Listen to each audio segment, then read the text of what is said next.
30 years ago, America's most famous house guest, Kato Kaelin, lived in a bungalow on the property of O.J. Simpson. A few things happened that everybody knows about while Kato was a tenant there. He left the week, days after the murders, and he never, ever came near Rockingham again, but he's going back for the first time. We're going with him, and we're going to experience it with Kato. Welcome, everybody. I'm Tom Zenner of Tom Zenner Scandal. This is Kato Kaelin, the one and only. Whoa, America's most favorite house guest. Not anymore. You're watching 1 Degree of Scandalous. This is episode 2 of Kato going back to some of the most famous sites from the O.J. Simpson saga. Why are you not? Yes, you are. You're still the most famous. You always will be. All right. I'm crushing at your place. You're always welcome. By the way, I try to get Kato when he comes to hang with us in Manhattan Beach. I spend the night, stay. He does. He's very kind. But I always drive back. I don't know. If I was drinking, I'd stay at Tom's place. Well, that's my way to try to get you to have a couple cocktails. You'll have to stay, okay? Yes. Because it's no fun driving back at 4:30 in the morning.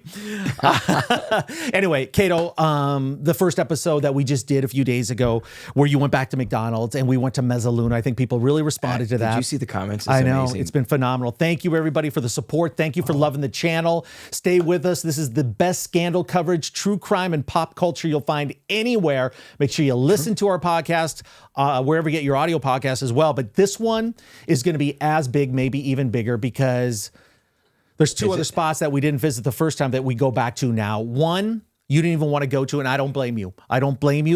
In this episode, we go back to Rockingham, where Kato lived, OJ's property, where everything went down on June 12th and everything that week, and everybody knows about it. And then, because I think it's such a big part of the story, we went to Bundy, and that was a rough one. I mean, even for me, I wasn't friends with Nicole, but I know how close you were. I know what happened there. When you just stand there and you realize what happened, it's chilling.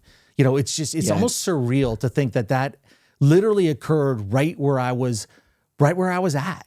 And we've seen all the movies, the documentaries, the TV shows. It's so embedded in our memory and our brains that, God, it's just like, it's almost, it's hard to put into words. Did you have a feeling being there? For you, was it an eerie? Even though it was a sunny day, did you have any kind of eerie feeling about it at all? 100%, because I recognized, where I was, and you put it together with what happened there, and it was eerie. I mean, if you respect life and realize the heinousness of what happened, the details of what happened there, you can't help but, I think, be a little bit affected. Right. So I totally understand why you didn't want to do that one, and I still wanted to show everybody. So that's what this episode is all about. Kato going back to Rockingham, me taking you to Bundy, to where Nicole's condo was. Right. And this is a continuation. You know what? There's more sites too. Based on, the reaction of the first episode, there's other places we can go. I'm very much respect that. Thank you for respecting my decision. And it meant a lot. So, me going to Rockingham, I didn't have a problem with that. I kind of wanted to see the old stomping grounds, I guess you could say, and what happened on our little tour there. Yeah. And it's just amazing how we had to figure out if this is the right place or not, because it is a completely different look. And someone did help us, though, that we found out that we had the right place. Yeah, you got some surprises in this episode that we're going to show you in the video that will come out and talk about Rockingham. Jumping a little ahead, but I just wanted that's a good tease. To bring up that the Rockingham I was fine with going to. Yeah. You know what? I mentioned this in the episode that we just did on the other tour. I think that helped you. I think it helped you seeing how people recognized you there for who you are now, right? Had no real connection to what that was. They just recognize you and feel your energy and your excitement. But I mean, that had to make you feel a little bit better about being back there, that, you know what?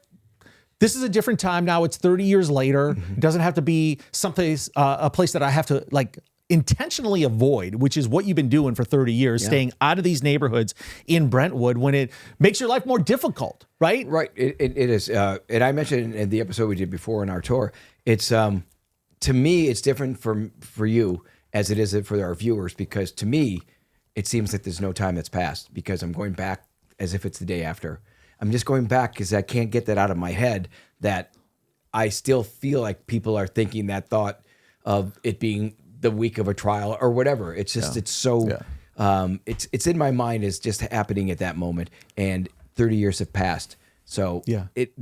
doing this was made me have more of a feeling of, Kato, it's 30 years ago. Come on, you got to let it go. So going there was answering your email. I'm glad I did it and glad we did this. All right, today's episode is brought to you by our very good friends at American Hartford Gold. And while Kato and I love bringing you the details of celebrity scandals and true crime scandal, do not let a financial scandal mess with your retirement funds. We're all feeling the bite of soaring inflation, but our financial future is endangered by a host of other problems like failing banks, astronomical national debt, and a looming recession. It almost feels criminal. But fortunately, there is a way to protect your hard-earned retirement savings, physical gold and silver. And when it comes to diversifying your savings with tangible assets, I trust American Hartford Gold, and you should too. Whether you want physical gold and silver delivered right to your door, or you prefer a tax-advantaged gold IRA,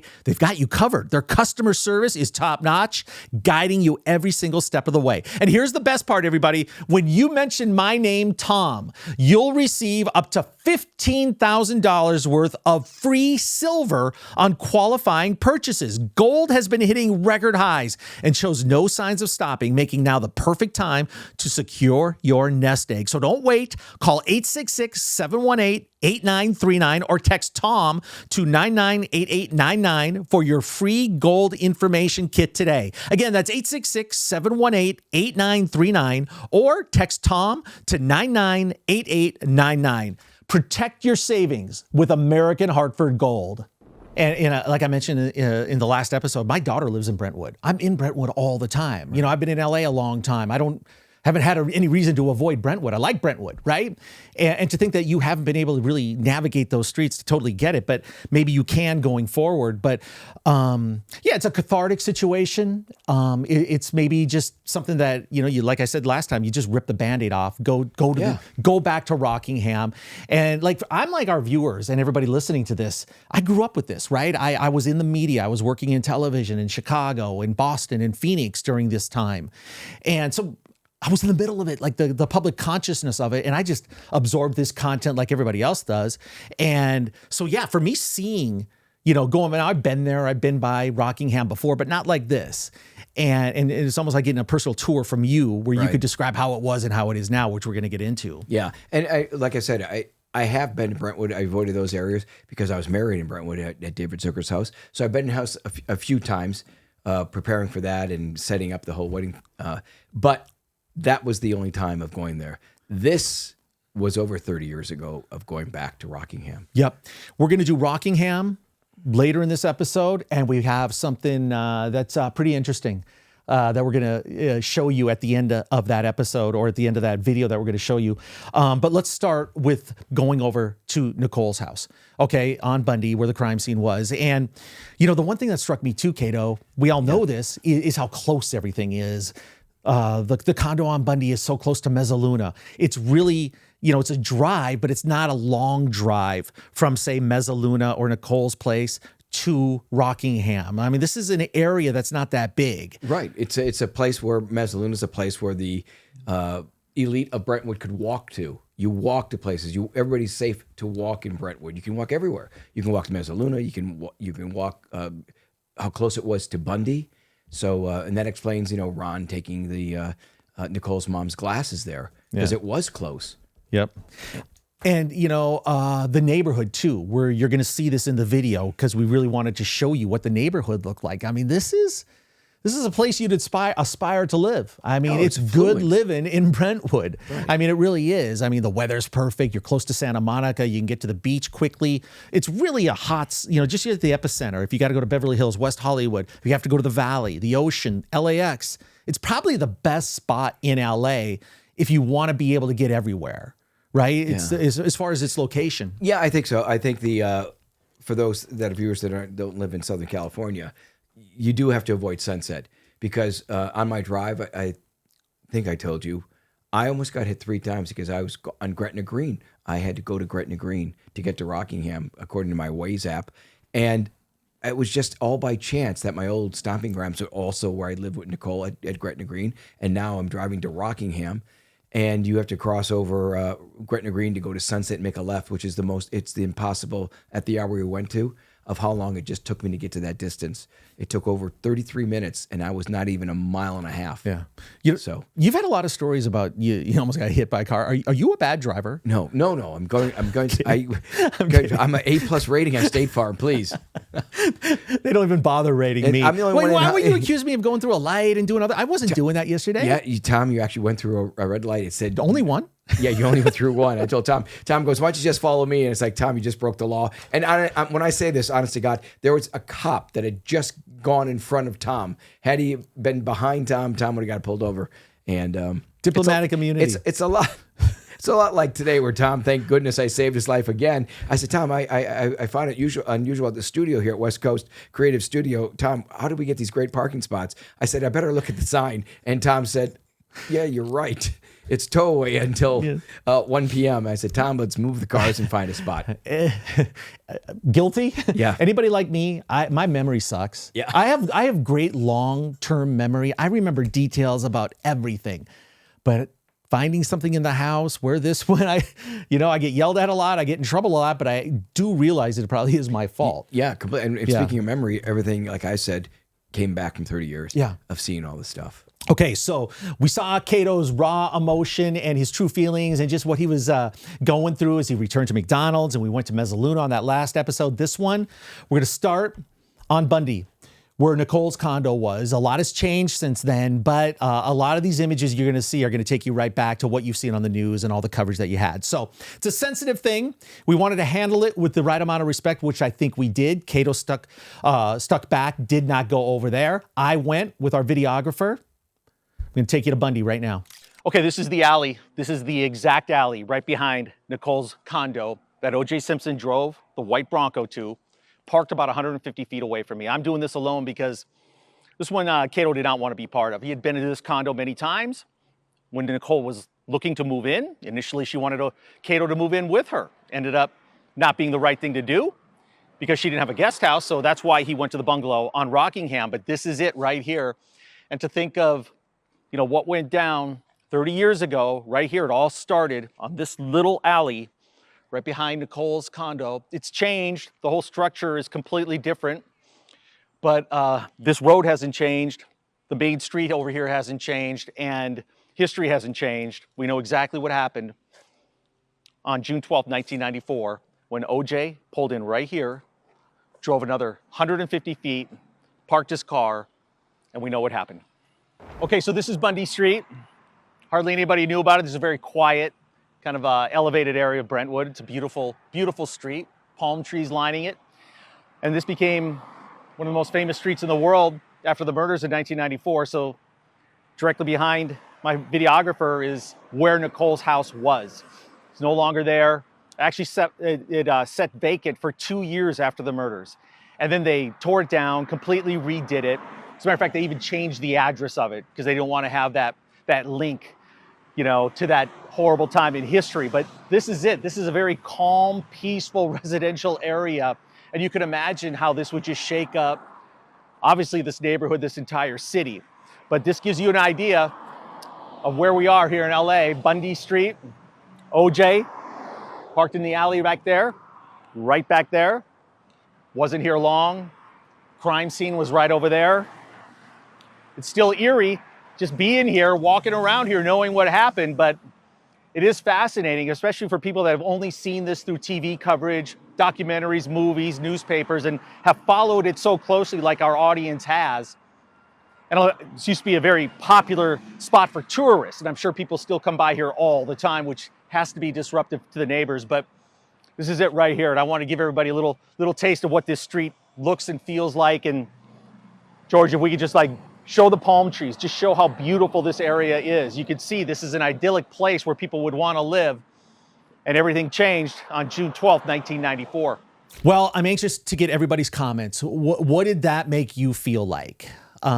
Seeing the front area, we weren't going to exploit any of the neighbors' homes or do anything like that, but you saw what we saw. You know exactly where we were. What kind of feelings, what emotions did that trigger? Seeing that and knowing just feet away was a site of a murder, 2 murders. And then for me, the alley kind of creeped me out, right? It just has this kind of this vibe, this ominous thing. And you think this is literally where a killer drove and did what he did and just destroyed so many lives because of it. And it's that alley. You can see OJ's Bronco, or AC's Bronco, whoever it was he was driving that night. You could see it parked there. You could like almost imagine someone getting out of that with rage and then knowing everything that happened so quickly, speeding out of there, almost having the collision with Jill Shively, coming back. Alan Park takes him to the airport. What'd you think after watching that? Yeah, it stirs up emotions in that. And I start thinking also about another podcast that Harvey Levin was on, who hopefully will be one of our guests, of how he said the same thing at the alley that you're in, of that he saw the limo. He thought it was OJ in the limo because it ended up at Rockingham, of seeing the scene of a crime. Right after the verdict. The scene of a crime. Yeah. So sort of those things kind of play in my head. Yeah. And, I only saw that place once. And that was when, I don't know if you know this, but when I was, Nicole was out of her Gretna greenhouse, I was going to move in, into that condo, but the condo, she showed me what the room would be. I would have a room. And, I knew then that I didn't want to be in the exact same house. I loved having a guest house. And, I never moved into the Bundy condo because I didn't think, I was raised very Catholic, and I knew living with a single woman at the parent, Nicole was great. Kids were great, but I had my space on the Gretna Green in a separate area. And this would be under the same household. So I never did move in. And that's when OJ said, until you find a place, you can move into a bungalow. Yeah. And that's it. Right. So for everybody that doesn't know, Kato lived in a guest house on Gretna Green with Nicole. She moves to Bundy, wanted Kato to go with, had a room. This is a big condo. It's 3,400 square feet. It's good size. Kato, you said that, your upbringing, Catholic faith, said, I'm not going to do this. But was there part of you that said, OJ, I would never want to be in the same condo as Nicole? Did you know enough about OJ at the time to think that's the last thing I want to do is be in the same house? I didn't think that at all. I was thinking more of being in the same, under the same roof, and it would, I just think it was not the proper thing to do. Yeah. Yeah. And that was it for that. I didn't move into the Bundy condo. Yeah. So that was it. I moved in, OJ. And at that time, they were off and on dating. If you know real estate prices in LA, I mean, they're crazy. You know what that condo, what she bought it for? It was $625,000 is what that thing sold for in 1994. $625,000 now. And then in 2006, it was 1.72. 1994, it was sold for, she bought for that price? Yeah, I'm not sure if that's what she paid for, but I saw a price tag attached to it at $625 in 1994, and then in 2006 it was 1.72, and I think they had made some changes to it by then. But yeah, the condo was big, 3,400 square feet. A lot of times people think Nicole's condo is like 1,800, 2,200 square feet. It was big. It was the size of a house, right? This is a residential neighborhood. It wasn't like a condo complex, so this is a home. It was definitely a home. Yeah, and like I mentioned in the video, man, what a beautiful street. It just, it's a great place to raise kids, be close to your school, everything that you need to do. You don't have to drive a lot to get to where you need to go. Well, yeah, and definitely the area is so affluent that you would never think would happen at that condo. Yeah. I think a fascinating subject for a future episode that we'll do is just talking to neighbors and just because their lives got changed too. I mean, when you think of these are crime scenes, right? This is a media campground, basically. Media 24/7, right? I mean, what does that do to your life? How disruptive? Did you think of moving? Did it decrease home values in the area? It'd be fascinating to see what it was like living in that area when this all happened. I remember in the trial, I remember always hearing about this after the fact of not watching and hearing it on like the hard copies, that there was a neighbor who was a writer and he used the term plaintive wail of a dog that he was walking. That heard a dog howling, a plaintive wail. I don't know if that was Kato or if it was his, but I think it was Kato the dog. And that term always stuck in my head, a plaintive wail. And pretty descriptive if you think about it, right? Yeah, I think, didn't you say you had contact? Yeah, that's Pablo. Yeah, so I'm working on getting him for sure, getting him on the show. So that was the tour of Nicole's condo in Bundy. Like I said, it's very close to Mezzaluna. You can walk there. You can see how Ron Goldman could get there very quickly, taking the glasses, 5, 6, 7 minutes. It's, a third of a mile, just a couple turns and you're right there. And then where did OJ go from the murders? Of course, he went to Rockingham, and that's where we went next. So it took us, 15, 20 minutes probably in traffic. You had to go up to Sunset. I mean, there is probably shorter routes, but it's a very congested area. So it took us a little bit. OJ did it in probably 8 minutes, 8 minutes. I think it's a lot less than that because during the time of from 30 years, I've had more people come up to me that obviously when this happened in 94, everybody was taking that route to see how fast they could do it. I had more people come up to me saying they can make it there in 3 minutes. Yeah. And I think on Sunday with no traffic, I think that was a big part of the trial. They took the time, at the exact same time of what it was like, how fast they could get to Rockingham. Yeah, Tom Lang told us that. Very, very They short. did that drive. Very, Van Adder, I heard him in documentary say they did it multiple times. Yeah. Right, because there's a couple different ways you could go. Like you and I ended up at Rockingham differently. Yeah. I took a little bit different way. I went on Sunset. I think you avoided it. Or did you avoid Sunset? No, I wanted something. I had to cross over Gretna Green to get there, so it was impossible. Yeah. And so again, that's where we went next. And I don't know, you've heard the word Rockingham for 30 years. So images come up in your mind when you hear that. You're going to see what the neighborhood looks like in just a minute here when we play this next clip. But it is a beautiful, beautiful neighborhood. And like I mentioned on the video, you're close to a lot of different things that you'll see in the video. And I mentioned, it's close to Bel Air, right? So then Beverly Hills, very, very close, but great area. I was found amazing that you drove and we didn't follow each other, but we ended up meeting at the same spot on your address, on your Waze app. You got the address. And I go, Tom, you're looking at the wrong place. And I remembered because it was the corner of Rockingham and Ashford, because I know where I used to have my old 300ZX Nissan, where I would park it. We're in the street. Completely different look. I had to do a few double takes because there used to be a driveway there. It's completely redone. Yeah. You would never even think that was the old place. Yeah. And so you were looking at the wrong spot. I said, Tom, no, it's over here. I'm positive. Yeah, you were right. 100%. And we got it, by the way, we got it verified, as you know. Yeah. And keep in mind, the new owners of these properties don't want to have this link, right? So Nicole's Bundy condo has actually changed the actual address. So onlookers don't just go try to find it. You got to know that it changed. They're both completely gutted and renovated, knocked down, rebuilt. So, all those, visuals are gone, right? But at least, you're on the exact same plot. Well, the guy, obviously, that did that was that just for that reason. He just wanted to tear it down and put up his own house. By the way, the house is completely a different look. Yep. So when we did this tour, you and I and our videographer, George, that was the last spot. Rockingham, we ended it. So by that point, you were probably feeling like, hey, man, not that big a deal. I'm cool. And probably Rockingham for you would be, used to live there. But to me, that almost seems like the most dramatic place. That and McDonald's are the most dramatic. But by the time you pulled up there, was it a lot of reminiscence? Did you? I think so. I think you're exactly right when you said that, because it was you and I, the comfort factor. We're discussing it on our videos. So getting there was, definitely like, wow, I remember my car parked there. I remember what Lang and Van Adder said, why does this guy have a mannequin's head? I remember that whole scene of my old car, of having it parked on Ashford. And then there used to be a driveway. It was a turnaround, a turnabout, where you can go in one way and exit the other.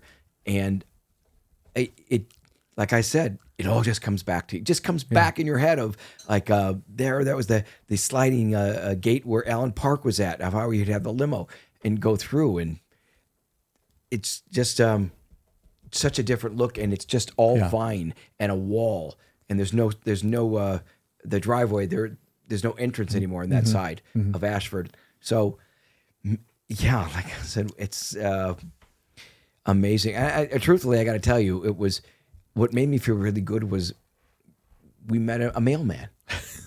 People are going to see this in 1 second. Yeah. Or I don't think Johnny made the video, but we're going to talk about that after the video. But we did. We met a mailman there. And that mailman, just the way he approached me and all that, it just made it. This is 30 years ago. 30. And that I did a, I don't know if we got this on camera, but I just said to the mailman while he was putting the mail, I said, hey, is this, without even finishing the sentence, without finishing, he said, yeah, it is. Yeah, it is. Heard that a few times. Yeah, it's just. Yeah, he well, was I a don't know cool if you heard it a dude. few times because how many? Unless there's still people. We Oh, happen come to be, on. Are you we kidding? happen to be out in the street. No, but he's heard that over the years. People, yeah, I mean, come all on. the This was way. a side of a But tour. The odds right? of us coming Yeah. there right when the Yeah. mail's being dropped off. Yeah. I mean, it's like, oh my God, is there any bills for me? Yeah. Well, I mean, only one person on the planet has the perspective that you do because you lived there and then you left and then you saw it on TV and in movies and, this has been your life for 30 years. So, there's two different things that you see. You see the images and the video and the narrative that's been portrayed through media. And then you remember, I actually had a life here. I had a casting business. I was an avid runner. This is, I have memories here. Yeah, exactly. Yeah, So- just lots of memories. And there was the cookouts with Chris and Bruce Jenner. They used to have cookouts with their neighbors. A gentleman named owned a clothing line. Alan Schwartz, I think, was a friend and neighbors of theirs. At the time, Faye Resnick was dating a chiropractor named Christian. I don't know his last name. So it was just that area. Like I said, it was high end. Extremely wealthy people. Probably the wealthiest people would always look to find a place in Brentwood. Yeah. And like I said, I always like the way Tom does these statistics of what it was like buying that house at a time. And it just kind of blows me away of how the world has changed in 30 years. Yep, 30 years. 30 years since Kato had gone back to 360 North Rockingham, Brentwood, West Los Angeles. You ready to go? Let's do it. We're going to take you guys on a little tour with Kato back to the house on Rockingham. This is the very first time in over 30 years that I've been on this street. And it's everything's different. You can see there's the greenery here. Mm-hmm. You could see into the home, which you can't now. The person blocked it and tore it down, actually. And the driveway where Alan parked, he pulled his limo, was ringing. A bell would be right over there, intercom system. And there used to be a driveway with a loop-around driveway. Yeah. And the driveway that he exited to the airport would be right there. Okay, we're gonna walk around and show some of these spots. But Ashford is the street, and if you court testimony or that you heard that street because Allen Park referenced it. This is Rockingham, 360 North Rockingham. Everything's changed. Little history here. Kato, OJ bought the property in 1977, so he was an NFL football player for the Bills. And you can see why this is such a desirable place to live. It's gated, it's secluded, it's beautiful, it's close to everything.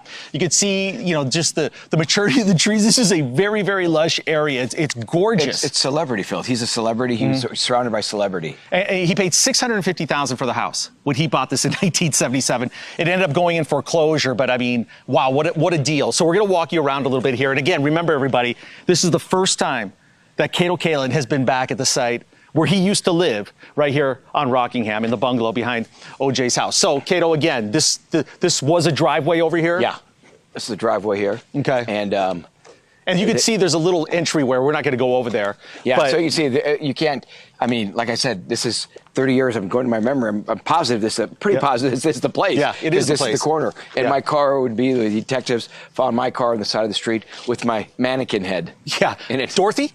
Dolores, the mannequin. Go back into our archives and make sure you catch those episodes. Okay, we're going to walk down here. Why are you doing this, Tom? You have to keep in mind. Can you imagine the cops coming here, the detectives, seeing this neighborhood, and they're working their tail off, and they're going, "This is where the rich of the rich live." Yeah. And not only that, Kato, but imagine the news trucks that were here for days on end. Oh, yeah, helicopters, news trucks, and how disruptive this was for the community. So, yeah. And so this is the like I said, they redid the entire place, knocked down the house. So that would be the driveway of where Alan would have taken his limo out and gone there. And my bungalows would actually be back in that property, way in the back. How many were there? You and Arnell had one? Three bungalows, pretty gigantic. The three together would be another mansion. Yeah. And you know what? We've hit all the spots today, and these are just minutes apart. In the middle of the day, like it is today, there's a ton of traffic. On a Sunday night around 10 o'clock, yeah, you could zip in and out of here within minutes to get from one scene to the other. Driving here, I'm amazed at how incredibly busy it is, because you'll forget this is Sunset Boulevard, the famous Sunset Boulevard, goes all the way down to the beach. So this is, like I said, just getting here from where we were with traffic, it took me 20 minutes and it was less than a mile. So UCLA's right over here. I mean, very, very close. Kato's other old home, the Playboy Mansion, is not far from here too. Yeah, Don't forget that. Down a ways. Yeah. Yeah, it completely tore down. Yeah. I mean, what are the feelings? I mean, does the landscaping and everything, I mean, when you look around here, does it bring back weird memories? Like I said, when Tom and I just started this tour, I wanted to stay away from it. It's been 30 years, and I said, you know what? It still is. I sort of feel like it's the conquering fear to say that I could still show up here. Not that I want to hang out here, and I love where I'm at now. But I don't know. Do you get the feeling of pretentiousness around here or not? I don't, but I live in Manhattan Beach. Oh, yeah. But I really don't. I get the feeling of like privacy, seclusion. You could tell that, it's affluent, but I don't get that stuffy vibe because these are big lots. But these houses are really spaced out. But here's another thing. Do you feel, it's what I feel like, do you feel like the neighbors really know each other? My guess would be, especially in this day and age, not really. Yeah. Right? You're not going to go borrow a cup of milk from anybody around here. The thing I can't get over with is these streets are very narrow. And this was the center of the universe in 1994. Mm-hmm. Nothing else really mattered for a period of months. We're talking hundreds and hundreds and hundreds of media people. Onlookers. Remember, this is where the Bronco chase ended, here. I was just going to say that the memory that brings up mostly not so much me living in back, it was me watching on TV, knowing exactly where the Bronco pulled in, where the SWAT members, where the trees, where they would be, the snipers were going to be at, just in case, and then OJ pulling up, and then Tom Lang, of course, that episode on the phone, and OJ having a gun, and it all basically is right here, where there's no longer a driveway, but. Mm-hmm. This is it. 30 years is a long time for you to avoid kind of a central part of LA. Yeah. I'm glad you did this today, right? Because maybe you won't be as apprehensive just out of, repetition and, you just, for no other reason, you just thought I'll avoid it if I can. But now it might be all right for you to drive through here. Maybe grab lunch in Brentwood someday. Maybe I could do the lunch, but here I probably will not be back for another 30. Yeah, well, not here. But these trees are obviously bigger in the last 30 years, but this is a mature area. This is, Bel Air's not far from here. So this is where, if you want to be secluded in LA, it's hard. I mean, that's why people live in Calabasas, because you get a big lots with gates. That's where celebrities go. But there's not many gated areas in LA. What I would like to do, which we're not going to do, is to find out who lives here, what it was of knocking the house down. Why was the house knocked down? Was it because of the aura of the estate, how much it was on the news? So whoever knocked it down, he must have had a game plan of why he tore down the house and built up, and then he just has complete privacy. Yeah, the bank owned it for a little while. Then somebody bought it for like $4 million. Do you remember being inside was it a nice house? Did he have good taste? I mean, was it outdated? I could see how someone would want to modern. No, the mansion was outdated, the Playboy Mansion. This was not outdated. He had the best of everything. And the guest house itself was just gorgeous. And his living room, he had the finest furniture. And, everything was high tech. Mm-hmm. I think he followed the trends of whatever, technology and time hate each other. But whatever the technology was of that day in 1994, he had it. Okay, so you were an avid runner back then, right? You didn't just start running after the murders. Everything you're saying is gone through my mind. Yeah. So where was a running path for you? Would you start running down here, or would you go, this is a little elevated, would you do a little cardio going up a hill? Nope, I went through my gate here, went down all the way to San Vicente, ran all the way to the beach, ran around Santa Monica. It was at least, my short one was 10 miles. 10 miles and did the entire run. When I would push it, it'd be 15. Yeah. Back in the day. It would be interesting, Kato, just to knock on doors. Maybe we'll do this some other episode, but were you living here in 94? What do you remember? Were you friends with OJ? How much was your life disrupted from everything that was the circus? This was the circus. And this is a place where people live. Yeah. They try to go to work in the morning, try to go to school. But it was a zoo here. That'd be interesting to find out the mailman of the address, how many letters after still were delivered here. But the other good thing is, Tom, finally, that I do have my own couch now, and I can crash there. How you doing? Is this what I think it is? The old place? Hey, do you know who this is? Yeah. Hey, what's up? 30 years, first time. Wow. First time in 30 years. Any mail for me? No, it stopped coming. Any bills for Kato or checks? Residuals? Hey, any bills you forward to another? I can get return to sender. Yeah, this is a small world, isn't it? Man, 30 years. Yeah. Did you follow the trial? I should No, do a photo. We'll do a photo with you. Yeah. Let's get one. Day in the life of And Kato after we Kaelin. get a photo, you got to promise me to clean your windows. Hey, You guys get the windows. About 5 people that told me already. I'm Kato. How you doing? What's your name? Johnny. Hey, Johnny. Good to hear you.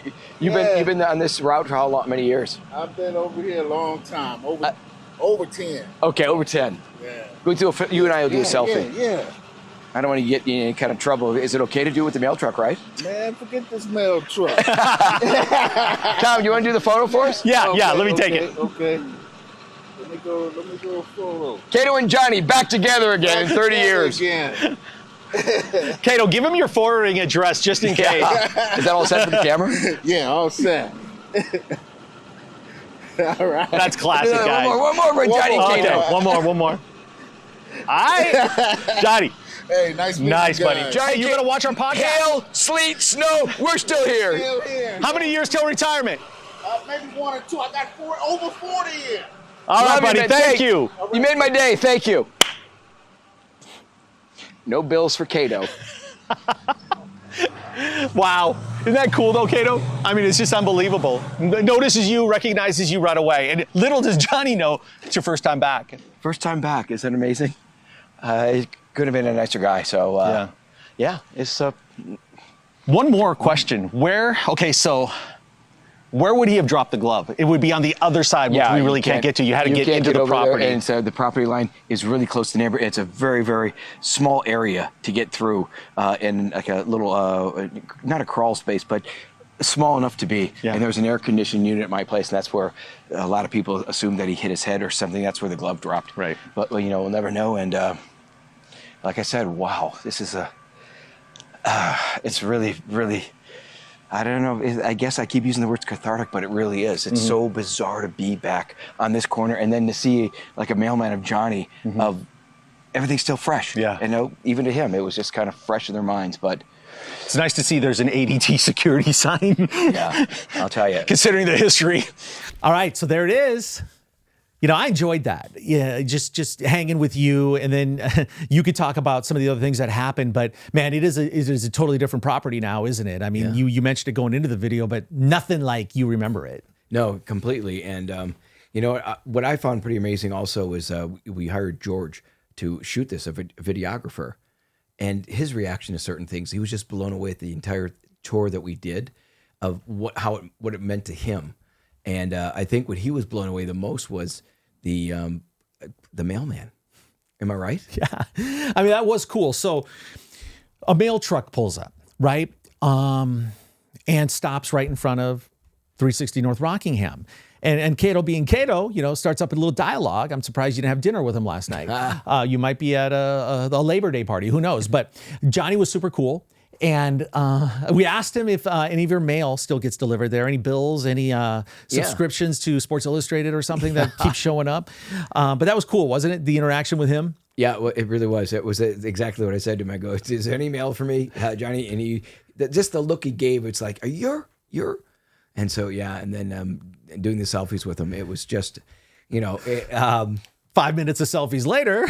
yeah. So Yeah. I'm so glad we got him on this. Yeah, because you never know. You show up there. You never know. Neighbors see you. What do you guys want? What are you doing here? I thought this ended 15 years ago when the tour stopped or something like that. Well, I got the perspective. Maybe you did too. I think the owner of the house now knew that it was going to be probably a tourist site, like us being tourists, but totally different for me to be there. How he put up the walls. You notice it's got the walls and the trees and the ivy, and you can't look over it to see the house. Yeah. You can see the part of the house it's pretty huge. You can see it sort of sticking over it, but yeah, it's it went in foreclosure, obviously. Okay, and then it sold at an auction for $2.6 million in 1997, and this was 5 months after the civil lawsuit was settled, right? And the $33.5 million verdict for the Browns and the Goldmans. All that money from the sale basically went to lawyers' fees, lenders, past debts, mortgage. So the Browns and the Goldmans didn't really see any of that home sale. So you're saying that he did not own the home outright? No, he did, but then it went into foreclosure, obviously, then he because did. once he's in. What did he buy it for? I mentioned that on the video. $650,000 in 1977. I mean, What do you get for 600? You can't get anything for 600. It doesn't exist. It's impossible.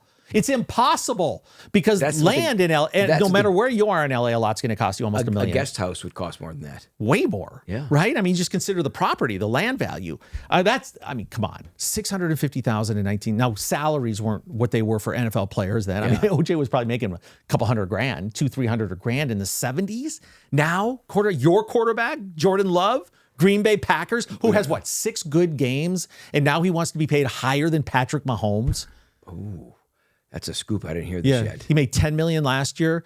He's looking for 55, 60 because every time a quarterback signs a new contract, they set the record, right? So Patrick Mahomes could be the 5th highest paid quarterback, which makes no sense. But that's just the way it is, and I digress. Okay. Here's some of the other things, Kato, that and I'm looking forward to everybody's comments. Put in here too. What were the things you thought about when you saw us showing you Rockingham in the area, in the neighborhood? For me, like I mentioned, it was the freaking mob of media that was there where did they go? Where did they park? Where did they park? Right. I remember the days after being there, just hearing and seeing helicopter after helicopter, along with every news truck. Yeah. There's no room on those streets. And that's why the neighbors, and by the way, I've talked to so many people I've met through the years, neighbors. I used to live there, and they would just tell me the stories of hell, of what it was like with news trucks. They couldn't even get on their own street. Right. So it was craziness. Yeah, the other things too is OJ in handcuffs right there on that property, that when he got back from Chicago, the jury going there to tour it. Yeah. Right, when they changed all the pictures and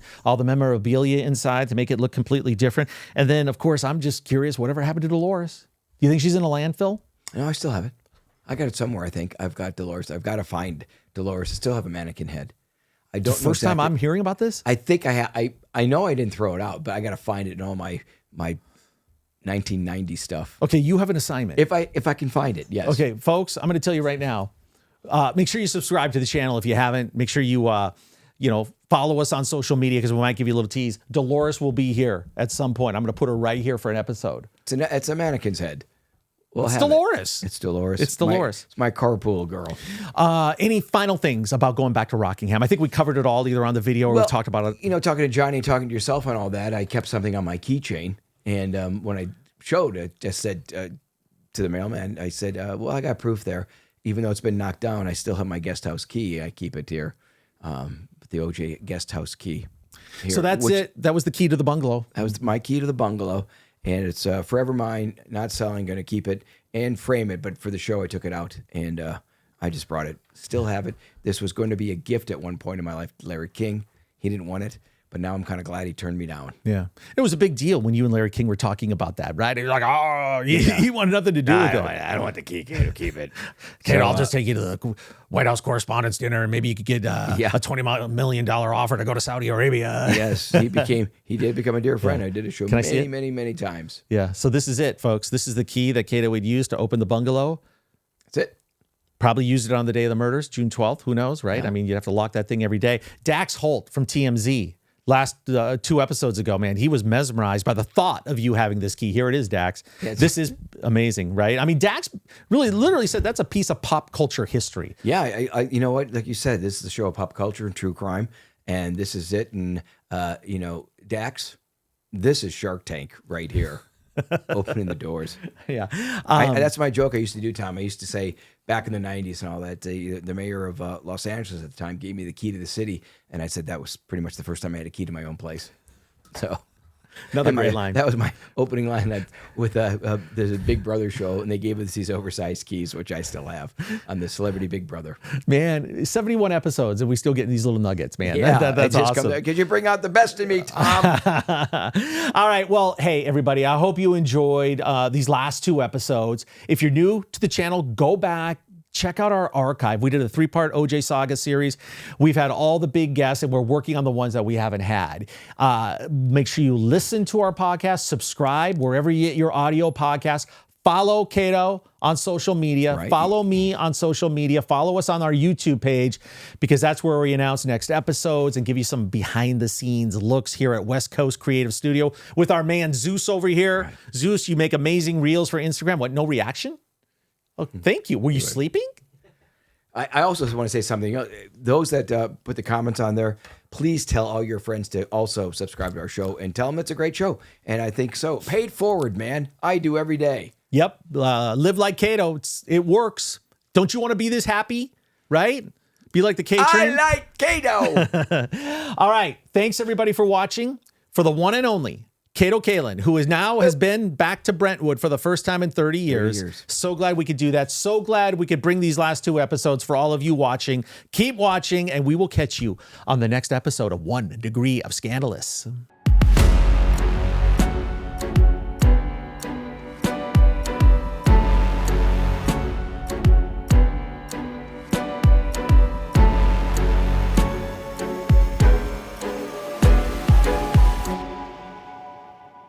Hey, if you enjoyed that episode, check out this one right here, where we go to 2 other spots in Brentwood that are pivotal in the O.J. Simpson saga.